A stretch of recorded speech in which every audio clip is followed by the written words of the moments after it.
Boa tarde a todos, tudo bem, Como é que é? Emílio? Você tá e chegou com camiseta, você tá com a... Tá com o kit, hein? Primeiramente quer saber se trouxe café pra nós. Isso aí é lá do, Café é lá e queijo. do Supremo, né? Você vai mexer com os caras lá, ó. Mas dá pra ficar convivendo com essa... Não sei. Você Na sabe, minha opinião, você não dá, sabe não. que quem você tem medo é o cara que tem o poder. Esse é o cara poderoso. É o que você se caga de medo. Não é? O Emílio, agora já vasculharam a minha vida toda, sabe? Não encontraram nada até hoje. Eu só trabalhei a minha vida toda, paguei impostos sem parar, fui fiscalizado.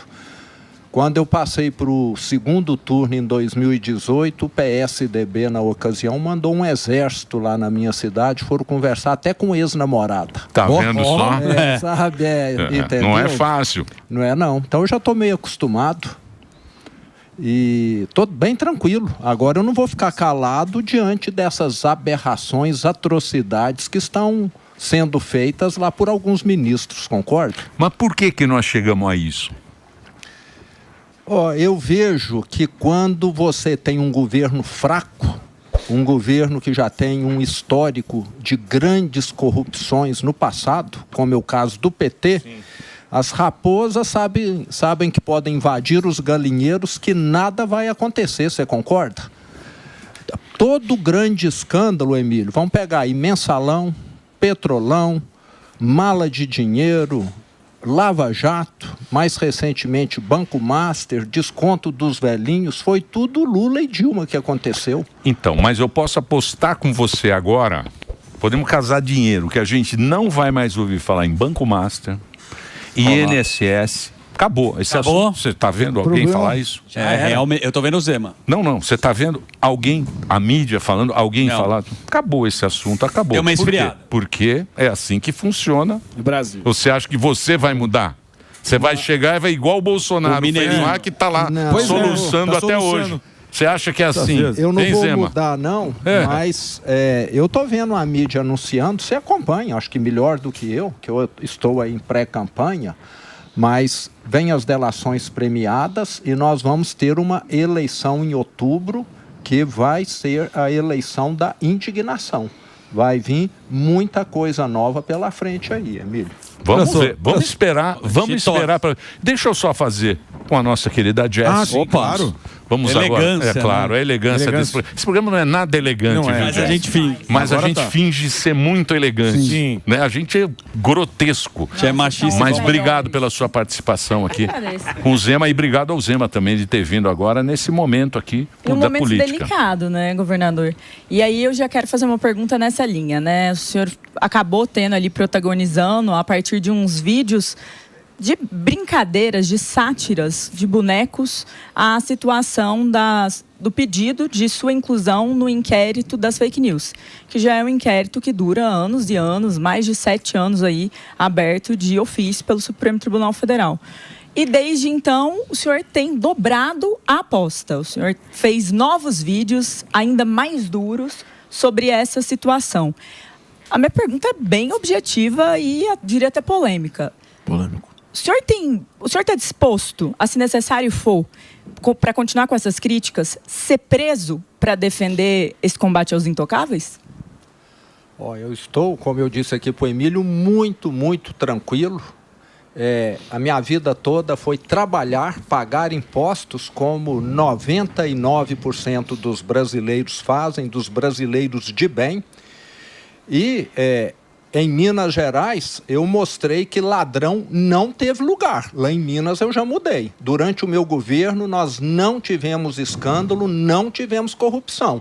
Ladrão que estava lá em Minas querendo assaltar o governo, fazer coisa errada, deve ter ido para outro lugar do Brasil. E se foi possível em Minas, é possível no Brasil também. Minas é uma ótima amostra do Brasil. Lá tem um pouco de São Paulo, do Rio, do Nordeste, do Centro-Oeste. E eu acredito muito em quem age com lisura, em quem trabalha muito, em quem cumpre suas obrigações. E só fica com medo e persegue quem tem o rabo preso. E eu não tenho. Eu vou levar adiante tudo que eu tenho feito. Você não tem rabo preso, mas no Senado tem muita gente com rabo preso. E para passar essa pauta pela Alcolumbre, a gente vê que fica engavetada. Como você acha que isso poderia acontecer de uma forma diferente? Infelizmente, nós temos aí muitos políticos acovardados que têm o rabo preso, mas eu estou muito confiante que em outubro nós vamos ter uma virada. Em 2018, eu era candidato pela primeira vez que eu disputei, era a eleição da antipolítica e essa é a eleição da indignação. Nós já tivemos a semana passada uma resposta do Senado. Dá para ver que o pessoal lá, dos parlamentares, estão antenados. Quem falar que vai acobertar essas aberrações que alguns ministros do Supremo têm feito, vai ficar de fora nessa próxima eleição. O eleitor está atento. Eu tenho andado o Brasil inteiro e tenho percebido isso. Olha só, eu queria fazer uma pergunta. Presidente, tá como está o soluço, presidente? Olha só, de vez em quando aí a gente dá uma soluçadinha aí, mas... Tá triste, presidente? Eu estou um pouquinho, mas não tem problema não. Eu quero... Ô Zé, uma palavra de quem já esteve nessa cadeira aí, tá certo? Eu quero te perguntar. Você, como disse... Tá calmo, presidente? Eu tô calmo porque tem que estar. Tô tomando aí uns negocinhos. Tô tomando os remédios do Sami aí, tá certo? Eu emprestei para ele. Mas nesse tocante que o senhor acabou de falar, paga imposto, tem uma vida tranquila aí. Queria saber se você não fica nesse tocante aí da preocupação, porque com a minha pessoa, você sabe muito bem. Vou passar a lista aqui, ó. Uso eleitoral 7 de setembro, sigilo de 100 anos, motociata e campanha antecipada, tá certo? Foram tentando enfiar tudo na minha conta. CPI da Covid, a BIM paralela, importunação à baleia. Tentaram falar que eu fui importunar a coitada da baleia, porra. E aí eu queria saber da sua pessoa aí, tá certo? Na qual tem um apreço. Se você não se preocupa em o pessoal ficar caçando pelo em ovo até achar alguma coisa para te tirar do jogo, ou quem sabe aí ser meu companheiro aí de tornozeleira eletrônica aí, hein? Você não tem medo não, pô? Não, eu não tenho medo, não. O que acharam até agora foram os fantoches, né? Agora um ministro do Supremo ter medo de sátira, de fantoche, é algo que impressiona. E lembrando que ele, né, do alto da sua grande capacidade e inteligência, ainda conseguiu ofender os homossexuais. Sim. E todos os brasileiros que moram Mas no ele interior pediu do desculpa. E a desculpa dele vale. A desculpa dele vale. Tem jurisprudência agora. Claro. Se eu for condenado, eu vou pedir desculpa também. Tá bom. Resolve ou Pede não? pra você ver o que vai acontecer Resolve com também? você. 6 horas da manhã os caras estão lá batendo lá, ó. Vai nessa. E eu tô tranquilo, eu tenho muitos livros para ler, viu, Emílio? Então eu levo a minha biblioteca junto. Vou te dar o livro do Morgado. Vai atrapalhar algumas coisas e ajudar em outras, mas eu tô com a consciência limpa. Uma coisa que eu preciso deixar claro aqui é que eu estou dormindo bem, e quando eu durmo bem, sinaliza que eu estou fazendo aquilo que a minha consciência manda. Então, eu estou no caminho certo, muito tranquilo, sereno, como um bom mineiro do interior. Ô Zema, o Bolsonaro fez essa pergunta para o senhor, e você tem algum... Você conversou com o Bolsonaro, você pretende conversar com o Bolsonaro a respeito da sua campanha, se você está próximo dele nessa questão, porque parece que o Bolsonaro gosta muito do senhor também. Sim, eu estive com ele em agosto do ano passado para comunicá-lo em primeira mão que eu seria pré-candidato. Ele deu todo o apoio e a direita só fortalece com 2, 3, 4 candidatos, o que demonstra até que ela tem sido muito mais eficaz no sentido de formar sucessores. A esquerda, nós sabemos, só tem um nome há 40 anos. Sim. Então, eu estou aí, sou pela primeira vez, acho que um pré-candidato que vem do setor privado, um pagador de impostos e não um recebedor de impostos. Isso faz muita diferença, porque o Brasil até hoje teve, se você pegar, só praticamente pessoas que fizeram carreira no setor público. Eu fui o primeiro governador de Minas que fez carreira no setor privado e quero ser também o primeiro presidente do Brasil que passou a vida toda pagando impostos. Então, eu venho com essa mentalidade, com esse modelo mental diferente, que a solução é acabar com a gastança. Já falei do meu plano implacável, que é poupar, que é privatizar, que é não roubar e prosperar. Então o Brasil tem jeito sim, estou muito confiante. Você acha que o Brasil, no ano que vem, independente quem for o presidente, a gente já sabe que vai pegar uma bucha. Você acha que precisa de medidas estilo o Milei tomou na Argentina já? Porque ele faz coisas, né? Ele fez coisas aí meio impopulares. E a gente sabe que todo mundo que senta na cadeira quer reeleição. Então, às vezes, precisa tomar algumas medidas que não são muito populares para colocar o país no eixo. Você tem esse compromisso de, às vezes, ter que colocar medidas impopulares e talvez até deixar uma, talvez, reeleição, caso for presidente? Você fez uma pergunta muito boa. Eu sabia. Eu que mandei para ele. Foi não, sai daí. Eu já falei Ele que te defende aqui todo dia. Ele faz. Todo Campanha dia. do pão de queijo. Todo dia vem esse gordo. de queijo do Zema. É o Zema. Calma que tem pergunta difícil já. Não experimenta não trazer queijo pra ele. Eu vou dizer uma coisa queijo, pra pode ir você. embora. É que ele trouxe um caminhão de queijo. Pro gordo ele gostou. E doces de Todo leite. dia ele faz campanha pra você aqui nesse programa. Mas, Muito obrigado. Mas calma que já tem pergunta difícil. Mas eu já falei que se eu tiver de ser presidente de um mandato para poder fazer o Brasil avançar, não tem problema não, vou ser o boi de piranha. Boa. Acho que todo mundo aqui sabe o que é o boi de piranha. Vamos ter de acabar com a gastança do Lula para os juros cair, vamos ter de privatizar, vamos ter de dar um choque moral. Igual falei, eu não tenho rabo preso. Você já pensou um presidente chegar lá e falar: eu não estou trazendo um parente meu para trabalhar, eu não vou morar em palácio, eu vou viver a minha vida de sempre, vou ficar em hotéis que eu sempre fiquei como uma pessoa comum, e ainda um choque na segurança pública, mandar bandido para trás das grades. Enfim, são esses 3 pontos aí que eu vou fazer. Isso envolve uma reforma da Previdência, uma reforma administrativa e também uma reforma, um aperfeiçoamento nos programas sociais, esse lado da gastança.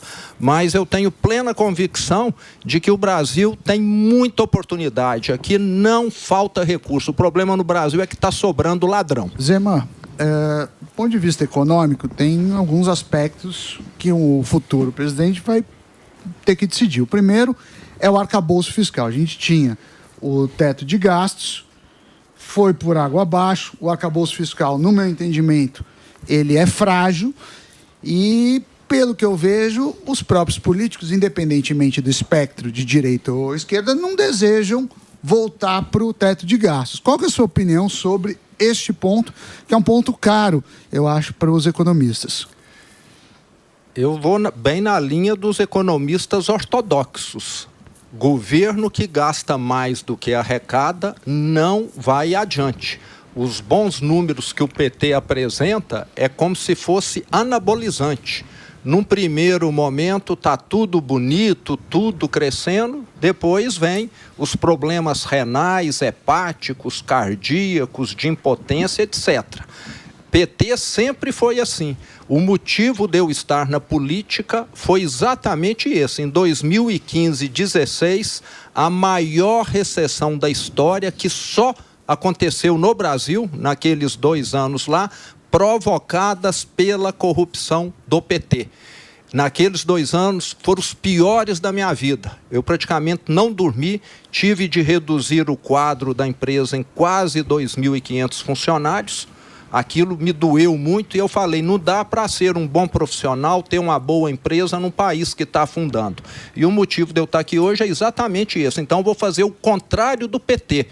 E, completando, a questão da Argentina era muito mais grave do que a do Brasil hoje. Uma inflação altíssima, sem reservas cambiais. E o Brasil ainda tem uma inflação sob controle, tem boas reservas cambiais. Então, aqui o remédio não vai ser tão amargo como na Argentina, não. Mas eu não entendi. Você vai voltar ao teto de gastos? Vou voltar. Por exemplo, vocês que são bons, você é você é do comércio, pô. Você tem uma Loja Zema. Pô, a Loja Zema é um sucesso. Samidana é nosso professor. De vez em quando toma uns remédios aí que fica meio birulento, mas tudo bem. Ele recupera rápido. Compro lá na granja. Por exemplo, o Lula. Se o Lula, que agora ele tá todo mundo endividado. Sim. Não é? A família se endividou. Brasil todo endividado. Se ele colocasse uma meta, Tudo bem que ele tenha 40 ministérios, mas ele falava o seguinte, ó, vamos fazer uma meta, vamos diminuir custo dos ministérios, vai ser X por ministério. Sim. Faz lá um estudo lá entre os ministérios. Certo. Ó, nós vamos diminuir o nosso gasto. A expectativa do mercado já ia melhorar só dele sinalizar que ele ia economizar. Sim. Porque o mercado trabalha com expectativa. Exato. Aí ele não precisava fazer essa Desenrola Brasil, que é uma enganation society. É bom pra mas o cara, ele faz isso. Por que ele faz isso? Por que ele sabe que o Desenrola Brasil não vai dar certo e não faz uma coisa que era mais simples, o mercado iria entender e os juros ia cair. Não seria isso? Ou não? Mas por que ele não faz isso? Eu falo que o PT fica atacando só nos sintomas. Nós temos de atacar a causa. O Desenrola Brasil é para resolver um problema que é o endividamento que vai continuar existindo por causa dos juros altos. Ele vai resolver agora. Daqui 1 ano, 2 anos, o brasileiro vai estar endividado de novo se a gastança do Lula continuar. O brasileiro, 80% compra praticamente tudo a prestação e financiado. O celular, a moto, o carro, a casa própria e muitos outros bens. Essas pessoas hoje estão pagando uma prestação muito mais alta devido às taxas de juros elevadas. Isso está comprometendo a renda. Quando alguém atrasa uma prestação, os juros viram uma bola de neve e aí é a receita para esse endividamento recorde que nós estamos vivendo. E na hora que os juros cair, e como o Emílio disse aqui, dá para cair na hora que falar eu não vou gastar, Emílio, cai. Hoje a dívida está 10 trilhões, 15% ao ano de 10 trilhões dá 1,5 trilhão de juros que o governo federal está pagando. Na hora que tiver essa expectativa, essa taxa cair pela metade, só aí o governo federal, a União, já deixa de gastar 750 bilhões de reais. É 2 bi por dia de economia. É mais do que programa social, é mais do que a grande maioria dos ministérios gasta. Então, falta de credibilidade e gastança dá nisso, essa grande responsabilidade. E tem um lado pior, né? O Desenrola 1, que agora chama 2.0. 1 foi em 2023. Não deu muito. Não deu certo, não deu certo. Segundo, eu sou contra o FGTS, eu acho que devia ser para o trabalhador o dinheiro, ele faz o que ele quiser. Mas o governo, ele sustenta que o FGTS é a proteção do trabalhador contra uma demissão e pensando no futuro. Se fosse verdade isso, você não vai transferir patrimônio do trabalhador para banco. O maior ganhador do Desenrola é o banco. É o banco. Saiu ontem, ou anteontem, um relatório do JP Morgan falando justamente isso.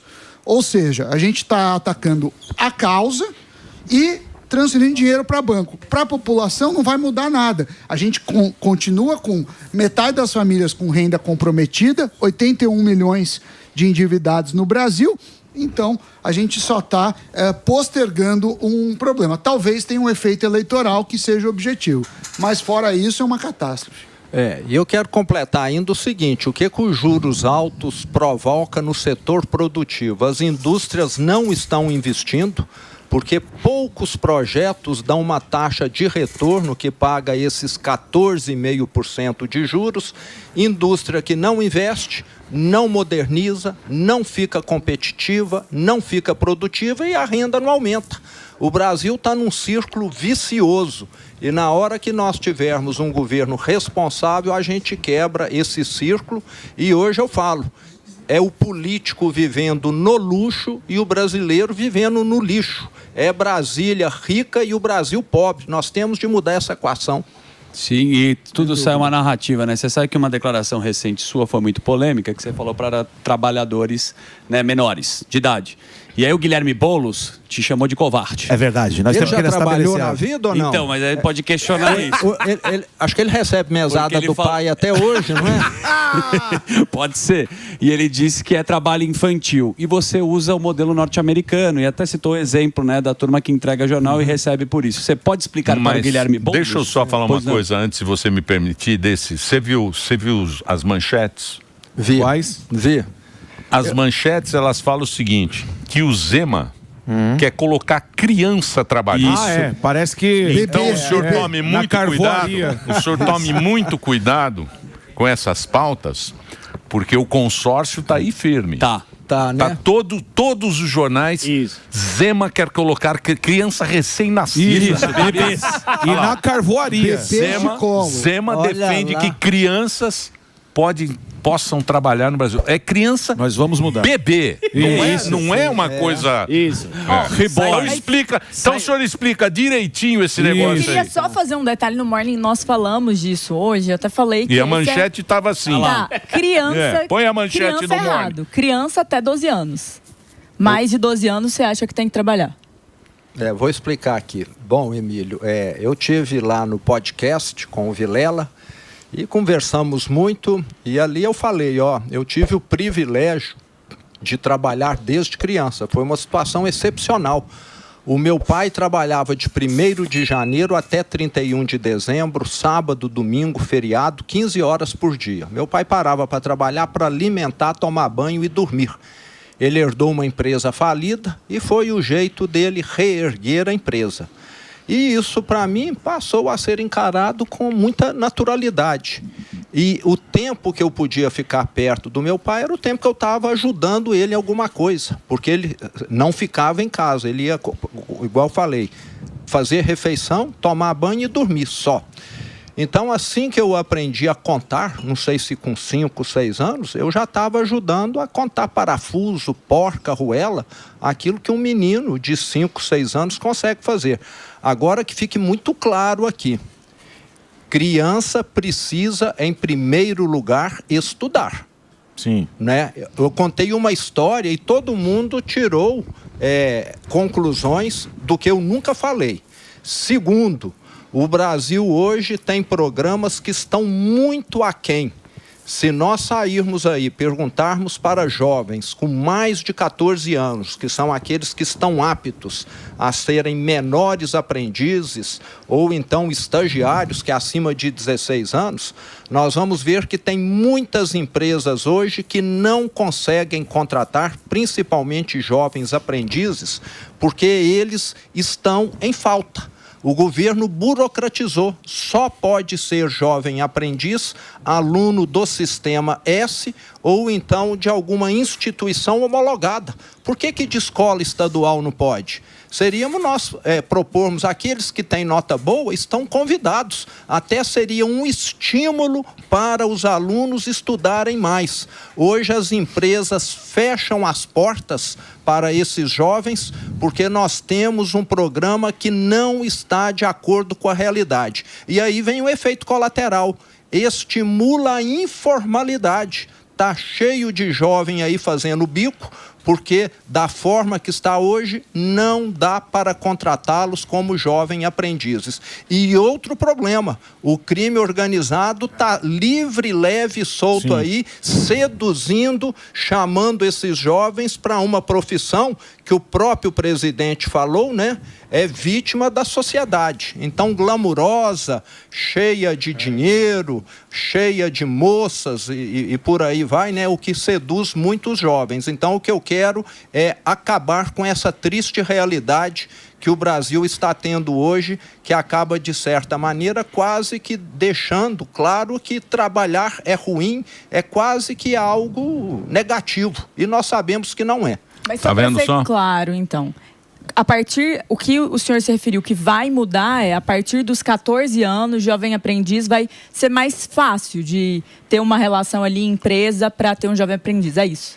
Exato. Hoje, a maioria das empresas não conseguem contratar jovens aprendizes na quantidade que elas gostariam e na quantidade que elas até precisam para cumprir a lei, porque ficou extremamente amarrado. Agora, nós vamos para uma outra pauta que também é do trabalho. Escala 6x1 está chegando.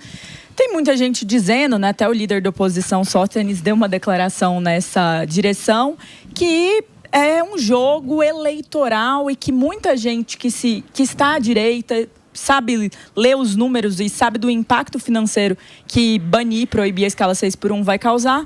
ainda assim será favorável à medida porque não quer ser, entre aspas, aí o que o PT está dizendo, o inimigo do trabalhador. Hoje eles lançaram a campanha oficial, colocam tempo a direito, toda aquela narrativa fácil de vender e que muita gente, infelizmente, cai.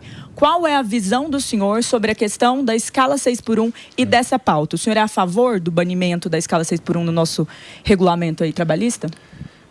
Eu sou favorável às medidas econômicas que levem a uma melhoria na renda e que o brasileiro tenha liberdade de trabalhar 50 horas, 40, 30. Quem ganha bem consegue fazer o seu horário. É o que acontece na grande maioria dos países desenvolvidos. E aqui no Brasil eu falo que quem quer trabalhar tem de engolir obrigatoriamente a CLT. Quem vai casar tem opção. Pode casar com regime parcial de bens, regime de comunhão total, tem uma série de opções. Por que na hora de trabalhar o brasileiro não pode ter opções? Eu quero, sendo presidente, ter um novo regime de trabalho ao lado da CLT. E patrão e empregado vão escolher. Se alguém falar, o meu horário de trabalho vai ser terça e quinta, das 7 às 11 da manhã, que exista uma forma de fazer isso. É o que vale no mundo todo. Aqui no Brasil, criaram uma CLT que já está indo para 90 anos de existência. Tivemos um avanço lá com Temer em 2017, a reforma trabalhista que já foi toda desfeita pela esquerda, e o Brasil continua com um sistema que o mundo todo já abandonou. Nós temos de ter, e deixa as pessoas escolherem. Ninguém é obrigado a casar com regime de comunhão total de bens no Brasil. Pode escolher. Por que na hora de trabalhar não pode? Você viu o ministro falando, né? Você não viu o ministro falando do TST? Que ele falou? Não. Você não viu? Bota aí. Bota Coloca aí pro Zema. na tela. Na tela, pro Zema comentar. Vou arrumar mais um problema para você, ó. Eu sou do tempo em que todos nós, com os nossos diferentes pensamentos, trabalhamos pela defesa e o fortalecimento e o crescimento da justiça do trabalho. E eu tenho trabalhado nesse sentido, porque eu venho dessa geração que trabalhou pelo fortalecimento e crescimento. E eu diria que não tem azul ou vermelho, tem quem tem interesse e tem quem tem causa. Nós, vermelhos, temos causa, não temos interesse. E que fique bem claro isso, para quem fica divulgando isso aqui no país.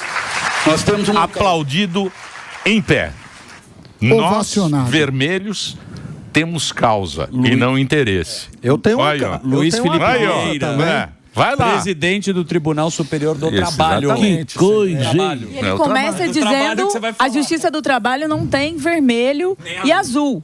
Mas nós, vermelhos, não faz sentido. Escola Dilma. Eu não entendi muito bem, mas eu quero deixar claro, Emílio, que eu tenho uma causa. A minha causa é destravar o Brasil.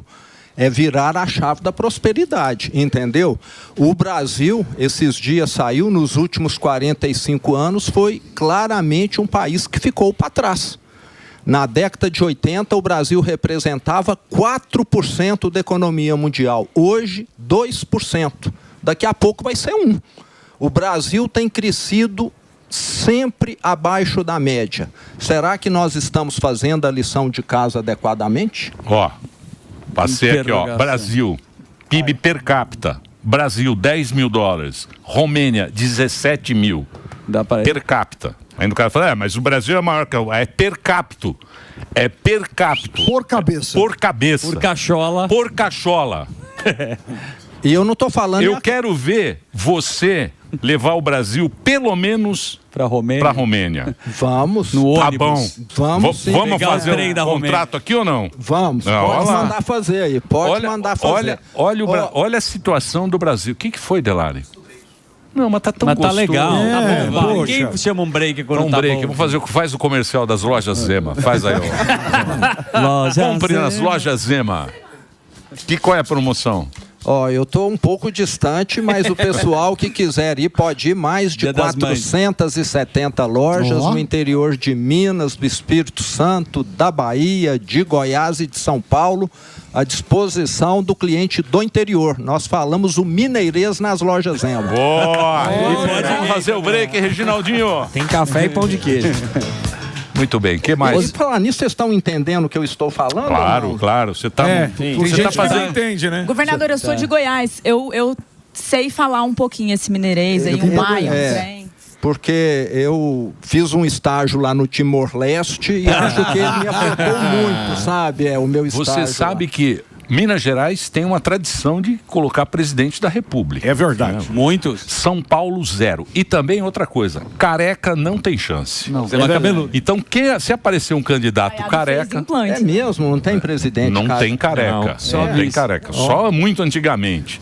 Depois da redemocratização, não teve Getúlio Vargas foi o último. Depois do transplante. Foi o último. É isso aí. Então, se você é careca e tem alguma pretensão de ser presidente da República, esqueça imediatamente. Ou faça outro Eu tenho uma pergunta, eu gosto da sua camiseta, né, e sua bravura, mas vamos falar do sistema brasileiro, que você fala dos intocáveis. Só que existe emenda parlamentar, que é muito dinheiro distribuído para os políticos, né? E quando você vai para esse jogo, que é o tal do sistema que eu estou falando, é difícil de mudar. Como é que você pensa em fazer isso? Porque os caras chamam de governabilidade. Terás? Sim.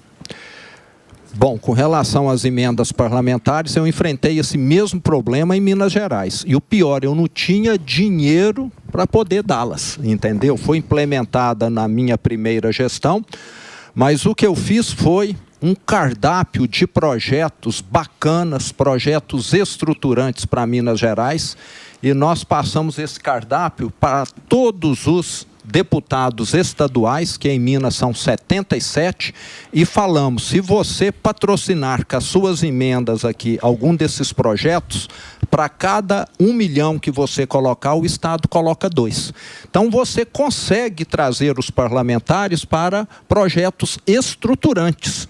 E além disso, nós vamos ter de fazer avanços no Brasil e também nos estados, aonde tem essas emendas impositivas, de transparência, de boa aplicabilidade. Nós temos de acompanhar muito bem se esse recurso está chegando para o pagador de impostos. Porque nós estamos vendo que tem aí, né, hoje uma facilidade de desvio, de passar isso para ONGs suspeitas, etc. Então, é necessário uma revisão profunda. E eu sou também da opinião que ao longo do tempo nós temos de ir reduzindo também. Ficou um valor que eu considero altíssimo, fora do contexto que o Brasil está vivendo de contas negativas. Zema, ainda falando dessa questão das emendas, a gente sempre vê aí candidatos, pré-candidatos falando que deixa comigo que eu não vou me render ao Centrão. E aí, na maioria das vezes, acaba se rendendo, ficando lá à mercê daquela galera toda. O que você tem para falar para a gente sobre essa questão do Centrão? Serão aliados, não serão aliados? Como que vai ser? Governabilidade é algo que você precisa caminhar junto com os outros. Vocês já tiveram aqui com alguns parlamentares do Partido Novo, eu sei que o Marcel Van Hatten já esteve aqui, e vocês sabem da qualidade dos quadros do Partido Novo. É um partido que, apesar de pequeno, se transformou em sinônimo de qualidade, de combate à corrupção, aos privilégios, aos esquemas. É um partido que, apesar de ter 6 parlamentares em Brasília, tem feito mais diferença do que partidos que têm 30, 40 parlamentares. Muito bom. Zema, o que você acha da renovação que a direita também está tentando fazer, só que na parte do Congresso? Você acha que vai ter uma grande renovação da bancada dos liberais conservadores esse ano, com toda essa pauta aí antissistema? Vai. Eu estou confiante que nós vamos ter uma boa renovação esse ano. Eu percebo o eleitor indignado, e ninguém está falando de eleição ainda. Nós não estamos falando nem de Copa do Mundo, que já é o mês que vem. Mas diz que Copa, ninguém mais está querendo Copa. É eleição, estão falando mais de eleição do que Copa do Mundo. Você vê a situação, como é que está. Que coisa boa, então. Quer dizer que aquilo que está afetando realmente a vida do brasileiro, e a eleição... É o mercado. O problema... É o bolso. O mercado. Você vai no mercado, cada semana é um preço, é tudo caro demais. Você não... Mas o brasileiro vai ficar muito atento, vai ser na véspera da eleição. Eu já vivi isso em 2018 e também em 2022. e percebo que chegou ali 2, 3 semanas antes da eleição, é que o pessoal começa a olhar quem que é candidato a senador, quem que é candidato a governador, presidente até aparece um pouco mais antes. Mas tudo se define, eu falo como se fosse uma Fórmula 1 na reta final. E o brasileiro vai estar mais atento. Ele está muito indignado com essa questão do Supremo Tribunal Federal, aquilo que 99,5% dos brasileiros trabalham a vida inteira para ganhar, um ministro conseguiu para a esposa dele devido ao cargo que ele exerce. O brasileiro está indignado. E olha que eu já fui em Santa Catarina, Rio Grande do Sul, Goiás, Minas Gerais, aqui São Paulo, e aonde eu vou, eu percebo essa indignação. E o senhor acha que essa união da direita vai ter a união também dos candidatos, tanto do Novo quanto alguns ali do PL, para conscientizar da importância da renovação dos senadores? Vai, está havendo.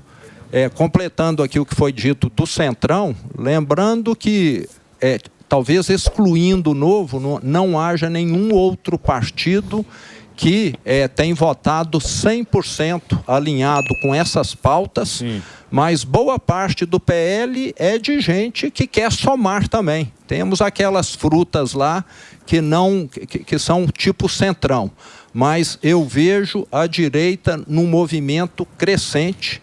E lembrando, Novo e PL estão juntos no Rio Grande do Sul, lançando Marcel Van Hatten para o Senado, estão juntos em Santa Catarina, o nosso ex-prefeito de Joinville, o Adriano, vem para vice-governador agora e em 2030 governador, estamos juntos no Paraná, lançando o Deltan Dallagnol para senador. Não, o Dallagnol não foi inelegível? Mas já caducou. Agora ele vem para o Senado. Ele não foi declarado inelegível. Ele teve registro cassado e aí esse registro ele só foi indeferido. Então já tem lá no Paraná algumas decisões que colocam ele. A Glaze diz que ele estava inelegível. Sabe o que aconteceu, Emílio?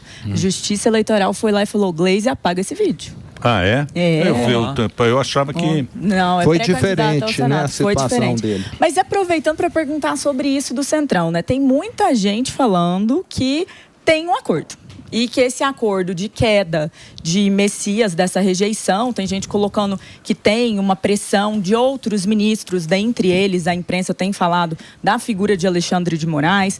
A própria visão de Davi Alcolumbre, presidente do Senado, sobre Messias, teria advogado por isso, que o acordo seria que Messias não passaria, PL da dosimetria aconteceria e Banco Master, tchau, tchau, ninguém vai se lembrar. Como você vê isso, governador, e como que você vai mobilizar? Porque o brasileiro quer saber o que estava nesse escândalo aí do Banco Master.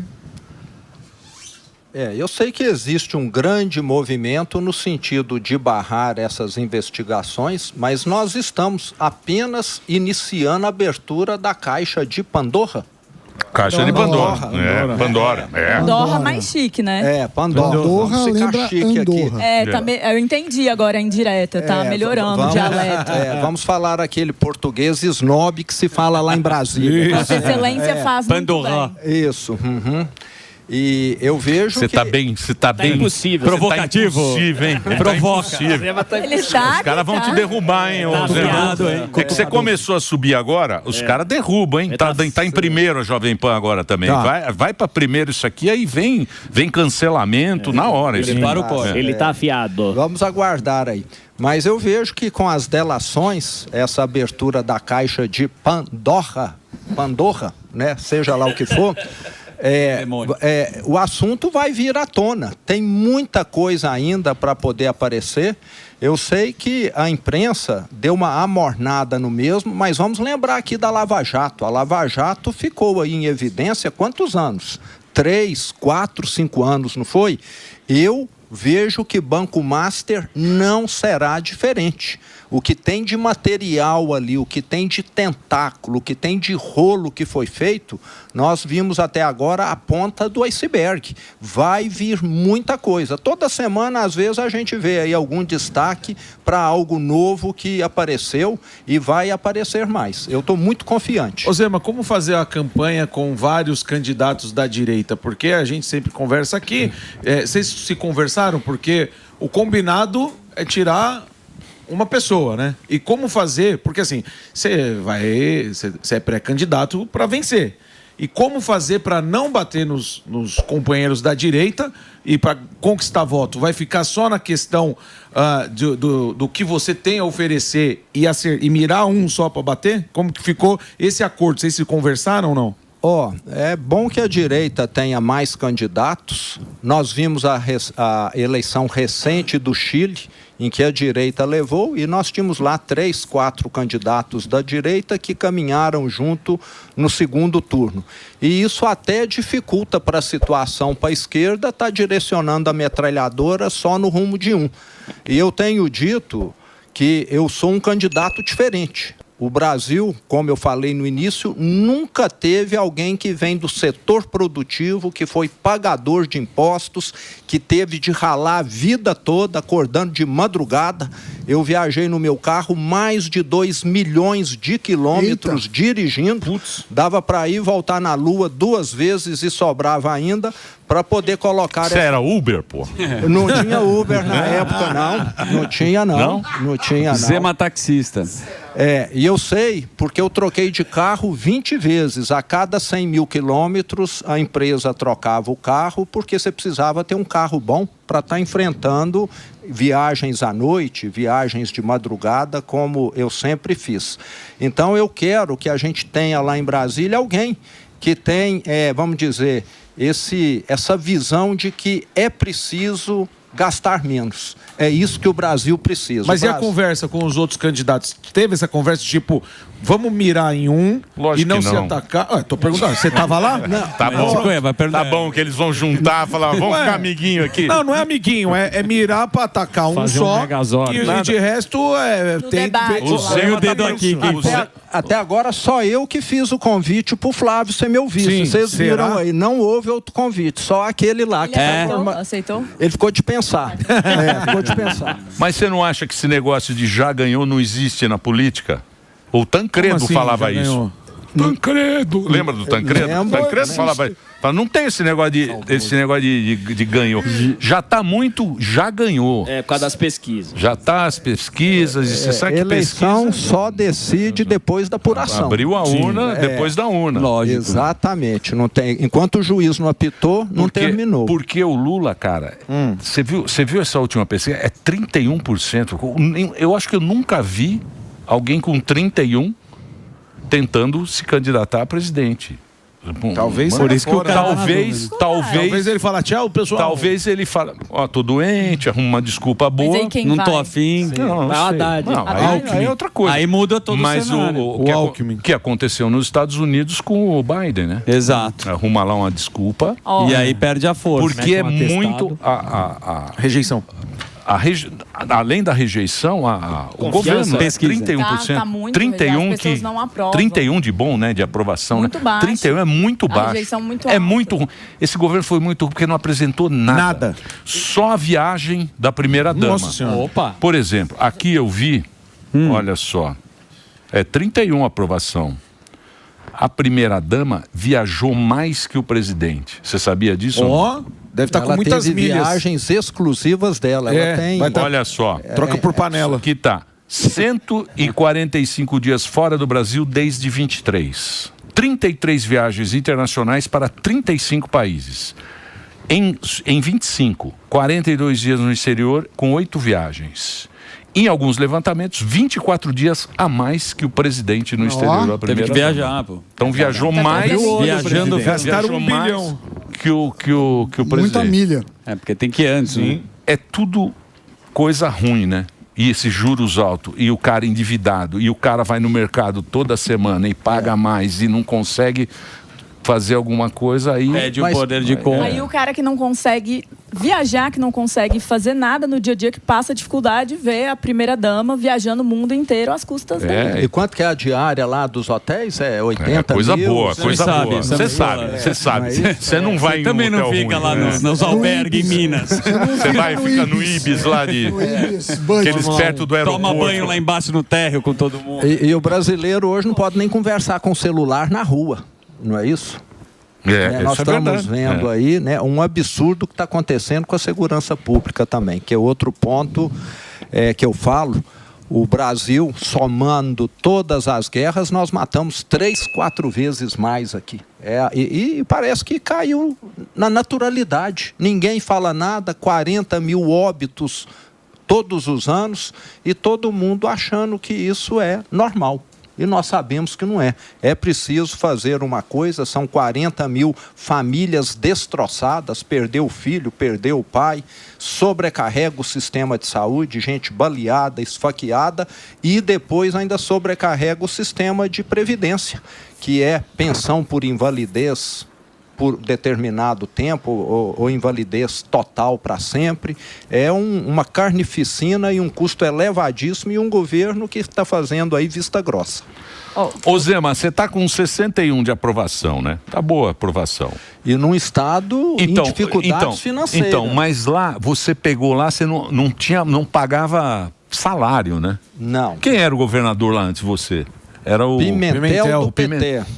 Ele foi candidato a prefeito. Ele ganhou depois? Não, ele foi candidato em 2022 a deputado federal e ficou em 3ª ou 4ª suplência. Um ex-governador não conseguiu ser candidato, conseguiu se eleger deputado federal. E o PT não lançou o candidato a governador em 2022 e não vai lançar esse ano também, Emílio. Pra você ver como é que ficou a imagem do PT em Minas Gerais. Lá o PT não terá candidato ao governo do estado. Mas dizem que o presidente Lula terá e que esse nome seria ali, dentro do PSB, a figura do ex-presidente do Senado, senador federal, Rodrigo Pacheco, que teve ali um sonho, todo mundo sabe que ele era o nome que Davi Alcolumbre, senador, gostaria que fosse ao Supremo Tribunal Federal e que é um nome lá em Minas Gerais razoavelmente conhecido. Mas você vê viabilidade? Você acha que o Pacheco vai sair, vai para a cadeira de ministro? Como que está lá para você fazer seu sucessor? Porque ele não está pontuando em primeiro nas pesquisas, tá? Está muito distante. O Pacheco, ele é conhecido muito na classe política, mas pela população não muito. Mas eu tenho dado o meu apoio ao meu ex-vice-governador e atual governador Matheus Simões, que é uma pessoa brilhante, foi meu braço direito por 6 anos no governo de Minas, primeiro como secretário-geral e depois como vice-governador. Ele ainda é desconhecido, mas ele está tendo aí a oportunidade de se mostrar. Eu estou muito confiante de que até outubro ele vai conseguir se mostrar para os mineiros e ele é, com toda certeza, a pessoa mais bem preparada para dar continuidade a esse trabalho de saneamento de Minas Gerais que ainda continua. Ô Zema, falando em mineiro, qual que na tua ótica é o papel do Nicolas nessa eleição? Porque em matéria de comunicação na direita, os vídeos do Nicolas eles atingem um número absurdo. Você acha que ele vai ter um papel muito importante nessa eleição em volta ali da direita? O Nicolas, quem acompanha, sabe que ele é um jovem brilhante, uma facilidade de se expressar, colocar as suas ideias muito grande. Me dou muito bem com ele, estamos sempre aí trocando algumas figurinhas. E ele tem a idade do meu filho. O Nicolas está fazendo agora 30 anos. Meu filho é de 1996 e o Nicolas também. Então ele tem um futuro, uma carreira política muito longa pela frente e vai ser um dos nomes que mais vai somar com a direita. E o partido dele, o PL, esse ano acabou atraindo muitas candidaturas exatamente por causa da força eleitoral dele. Muitos foram para o PL para poder pegar carona com o fenômeno Nicolas. Mas desejo para ele uma sorte. Mas tem muita inveja grande. Também, né? Quem você fala? Não, tem muita inveja. Tem muita inveja no... Muita gente atacando ele também. Tem gente na direita que está batendo mais no Nicolas do que no Lula. Eu acho que vê nele uma ameaça, mas ele representa muito bem os valores da família, de Deus, os valores cristãos.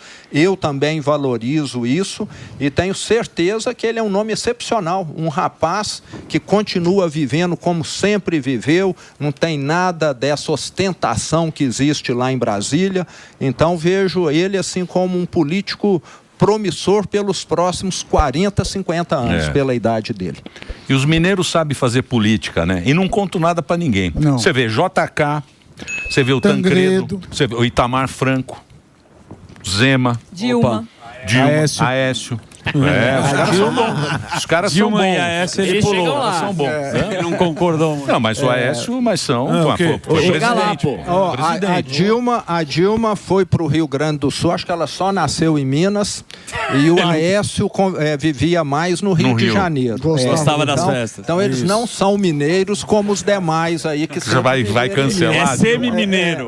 são semi-mineiros, Só ia quando mineiro. interessava, né? O que mais? Tem pergunta? Pois não. Ô Zema, você, dentro dessa batalha que está contra o STF ali, tanto o executivo, alguns executivos e também o legislativo, o próximo presidente, ele minimamente vai poder indicar 3 ministros do STF. Queria saber se, na tua opinião, o povo também está pensando nisso. Eu fiz aqui uma pesquisa. O Fux, ele completa, porque ali no Supremo você se aposenta com 75 anos, né? O Fux faz 75 o ano que vem, a Carmen Lúcia em 29 e o Gilmar Mendes em 2030. Então, o próximo presidente, ele vai poder nomear 3 ministros. Você acha que a população está prestando atenção nisso também para votar no presidente? Está sim. E eu até já tenho as minhas propostas. Primeiro, é uma idade mínima de 60 anos. Ser ministro do Supremo é equivalente a ser papa. É o coroamento de uma longa carreira e você automaticamente limita o tempo dele a 15 anos. Segundo, acabar com essas decisões monocráticas, principalmente aquelas que anulam aquilo que foi aprovado por 300, 400 parlamentares, que um ministro, numa canetada, derruba tudo. E terceiro, que nós também precisamos estar avançando aqui no Brasil, é melhorar essa indicação. Hoje o presidente, na minha opinião, tem uma liberdade muito ampla, muitas vezes um Congresso que não tem a coragem de analisar como fez a semana passada. Eu colocaria também para participar dessa indicação o Superior Tribunal de Justiça, a Procuradoria-Geral da República, o Conselho Nacional de Justiça e a OAB. E talvez até alguns tribunais de justiça de alguns estados ou de algumas regiões. Dessa maneira, você teria condições de levar para o presidente talvez uma lista tríplice com nomes bons, como acontece. Como foi no meu caso de governador, que eu nomeei 9, 8 desembargadores para o Tribunal de Justiça de Minas Gerais. Já chegava para mim uma lista de pessoas extremamente qualificadas e, na minha opinião, hoje é uma liberdade enorme. Tanto é que tem lá no Supremo hoje um ex-advogado do presidente, um ex-advogado do PT, um ex-ministro do presidente. Então, porque o governador, você indica desembargador e MP também, né? Exato. O MP também é o governador que faz. Exato. Tem as cadeiras da OAB e do MP. Seu advogado foi indicado? Um detalhe importantíssimo aqui, Minas tem 300 mil funcionários públicos, 300 mil. Adivinhem quantos parentes eu levei? Tá inchado, hein? Precisa dar uma diminuída, hein? 300 parentes? mil, pô. Quantos parentes? Zero. Então, mas Minas tem muito município, né? Tem muito município. 853. Tem 853 municípios, Minas Gerais. É município pra caramba, né? E tem umas coisas que fazem esse número ficar alto em muitos estados, tipo a cantineira da escola, o pessoal que faz a limpeza da escola é terceirizado. Em Minas está tudo na folha do estado. Então só aí você já carrega tipo 50 mil pessoas, entende? São cargos simples, mas que estão na folha do Estado. Em outros, isso hoje, em boa parte, é terceirizado. Então, tem algumas coisas que precisam ser colocadas na balança. Fazer um break só para a rede de rádio agora, você que está acompanhando o Pânico, o Zema está aqui com a gente, ó, Instagram, @RomeuZemaOficial. Você pode seguir aí o Zema, acompanhar o trabalho dele, pré-candidato à presidência. Eu vou fazer o break do Reginaldo. Temos dados Continua. aqui da Jazz. Ela Então, traz né? impresso. Alô, Jazz. Jazz News. Jazz News. Tivemos aqui uma andada na sua situação lá do inquérito das fake news. Segundo a coluna da Malu Gaspar, que foi quem deu lá todos aqueles furos do Banco Master, vale lembrar.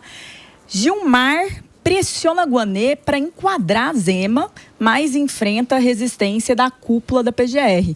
Nessa coluna aqui, ela vai no ponto, falando até com fontes que estão estranhando, que tá falando que tem pressão. Lembra que o Guanê foi sócio do ministro Gilmar Mendes durante um bom tempo e, além disso, ainda coloca que, nesse caso, não tem uma resposta, mas na ação civil pública que se teve pela questão da homofobia ali, já houve resposta e foi ali jogado para escanteio a denúncia contra Gilmar Mendes. Então, a PGR andando, esse processo... Você tem medo, governador, de ficar inelegível por conta desses vídeos que você fez no seu Instagram? Eu não tenho como controlar isso, né? Eu sou um estoico e no estoicismo fala que a gente não se preocupa com aquilo que a gente não controla, não é isso? E eu estou fazendo certo, estou muito tranquilo, estou confiante de que o brasileiro quer mudança e que eu estou fazendo a minha missão. Se eles resolverem fazer isso, eu tenho certeza que uma hora esse tiro vai se voltar contra eles. Eu até já tenho dito e repetido muitas vezes que a situação de 2 ministros lá do Supremo é exatamente igual àquelas árvores podres que ficam lá no meio de uma praça, sem uma folha, que a gente sabe que é só ter o vento certo que uma hora vai cair. E eu estou vendo que lá no Supremo são 2, 3 ministros nessa situação. É insustentável. O brasileiro todo dia acorda cedo para trabalhar e está levando um tapa na cara, vendo esses ministros continuando lá. Num país sério, eles já teriam caído. Eu falo que se fosse num Japão, eles teriam cometido autoaniquilamento no Japão, que tem um código de honra muito forte. E aqui no Brasil nada acontece. Eu continuo confiante e continuo lutando. Vale lembrar que não tem nada que vai mudar essa caminhada minha. Eles podem até me colocar para fora, mas eu volto à frente.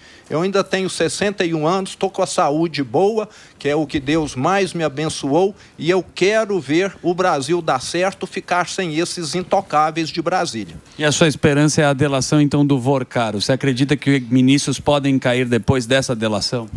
Já era para ter caído.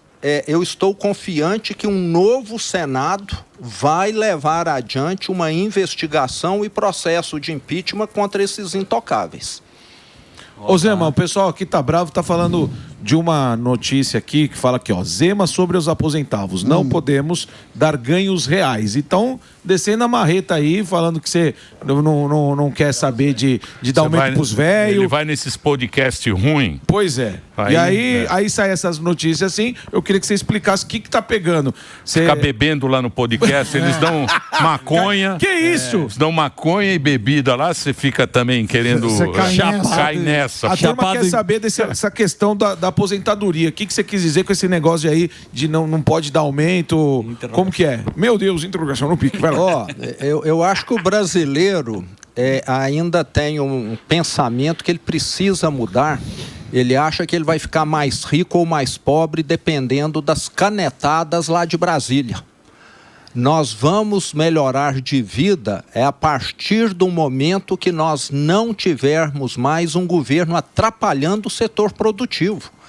E na hora que eu tirar essas amarras, essas correntes do setor produtivo, fazer essa taxa de juros extorsiva cair, todo mundo vai viver melhor. Vamos pegar o caso dos aposentados. Tenho certeza que tem aposentado hoje que pega empréstimo consignado. Sim. Tenho certeza que tem aposentado hoje que compra o carrinho dele financiado, ou uma moto, ou um celular. Na hora que a taxa de juros cair, e vai cair, tudo que ele está pagando vai ficar mais barato. Ele não precisa temer, não. Ele vai ter uma vida muito melhor. Hoje o brasileiro está endividado, os aposentados a mesma coisa, pagando uns juros elevadíssimos, e vem um presidente e fala, vou te dar um ganho real de 1% esse ano, e está tirando 15% com a taxa de juros. Sim. Será que ele não é capaz de enxergar isso? Você sabe que eu estava vendo um negócio legal? Foi até nesse YouTube, eu não lembro se era YouTube, se era esse X e tal. Era um cara fazendo a comparação, porque a gente sempre fala, não, estudo, as pessoas têm que estudar, que o país tem mais estudo, tal, não sei o quê. E ele faz uma comparação com a Alemanha, porque a Alemanha foi dividida durante 45 anos. Certo. É o mesmo povo, a mesma educação, a mesma cultura, e você vê quando dividiu, um estava no livre comércio e o outro estava comunismo, um foi para frente e o outro foi para trás.